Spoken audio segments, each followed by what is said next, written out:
নমস্কার বন্ধুরা, আমার চ্যানেলে আপনাদের স্বাগত। তো প্রতিদিনের মতো আজকেও একটা নতুন ধরনের ভিডিও নিয়ে এসেছি। আজ বানাবো গাঁঠি কচু আর চারাপোনা মাছের পাতলা ঝোল। এটা গরম ভাতের সাথে খেতে দারুণ লাগে। তো চলুন দেখে নেওয়া যাক আমি কিভাবে এই রেসিপিটা তৈরি করি। এখানে নিয়েছি মাছগুলো ভালো করে কেটে করে ধুয়ে নিয়েছি। দিয়ে দিচ্ছি পরিমাণ মতো লবণ আর দিচ্ছি হলুদ। এরপর মাছগুলোকে নুন হলুদ মাখিয়ে নিচ্ছি।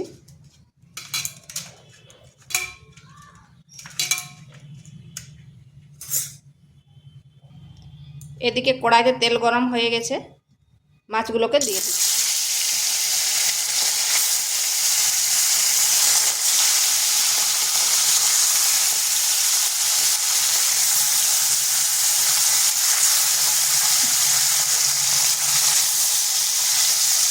মাছগুলোকে ভেজে নিচ্ছি।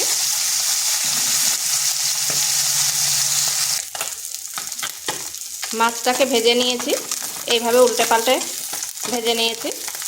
আর কম বেশি মাছ ভাজতে আমরা সবাই পারি। সেগুলো হয়ে গেছে, এবার তুলে নিচ্ছি। ওই তেলের মধ্যে আর একটু তেল দিয়ে দিচ্ছি।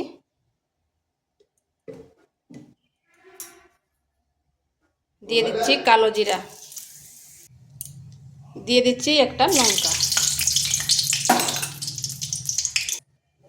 এখানে আলু আর কচু, এইভাবে গাঁঠি কচু এইভাবে লম্বা লম্বা করে কেটে নিয়েছি। এরপর এগুলো দিয়ে দিচ্ছি।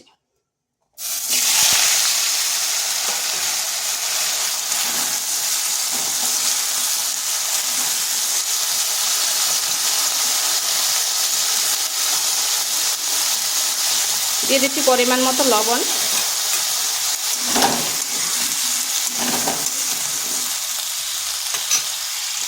এরপর এগুলোকে ঢাকা দিয়ে মিনিট 2 রেখে দিচ্ছি।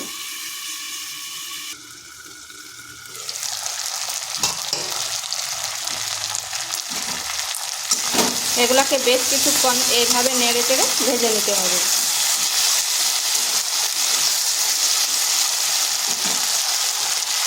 দিয়ে দিচ্ছি একটা টমেটো।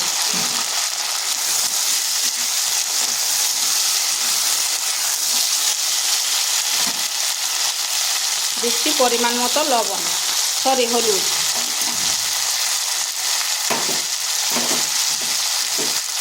দিয়ে দিচ্ছি একটা পেঁয়াজকে পেস্ট করে নিয়েছি, আর দিচ্ছি আদা পেস্ট। এরপরে মশলার সঙ্গে বেশ কিছুক্ষণ কষে নিতে হবে।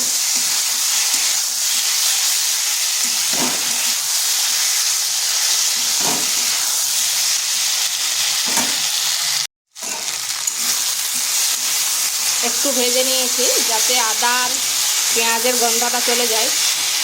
এরপর এখানে দিয়ে দিচ্ছি জিরা বাটা। আমি আজকে বাটা মশলায় রান্না করছি, আর জিরা বাটা যদি রান্না করেন তাহলে টেস্টটা কিন্তু দারুণ হয়। দিয়ে দিচ্ছি কাশ্মীরি লঙ্কার গুঁড়ো। আর বেশ কিছুক্ষণ এটা কষে নিতে হবে।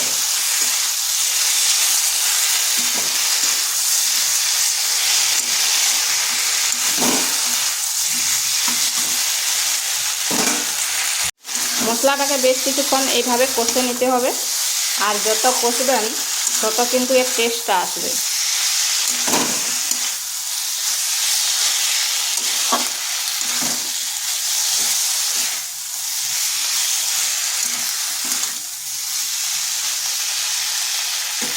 এরপর এখানে দিয়ে দিচ্ছি জল।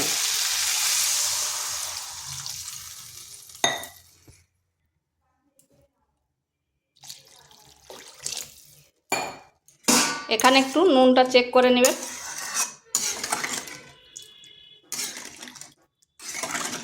আমি এটা ছোট মাছ দিয়ে করছি, আপনারা যে কোনো মাছ দিয়ে করতে পারেন। এরপর এটাকে ঢাকা দিয়ে রেখে দিচ্ছি যাতে সেদ্ধ হয়ে যায়। আঁচটা মিডিয়াম আঁচে করে দিতে হবে।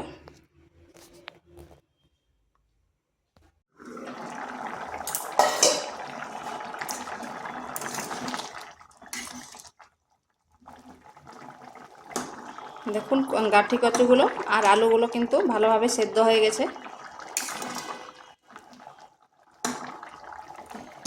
এরপর এখানে দিয়ে দিচ্ছি মাছগুলো।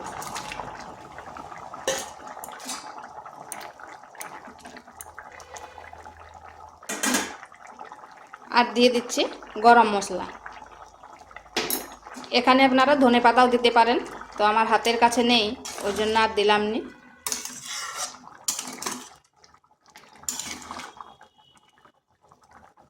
আঁচটা স্লো আঁচ করে ঢাকা দিয়ে মিনিট 2 রেখে দিচ্ছি।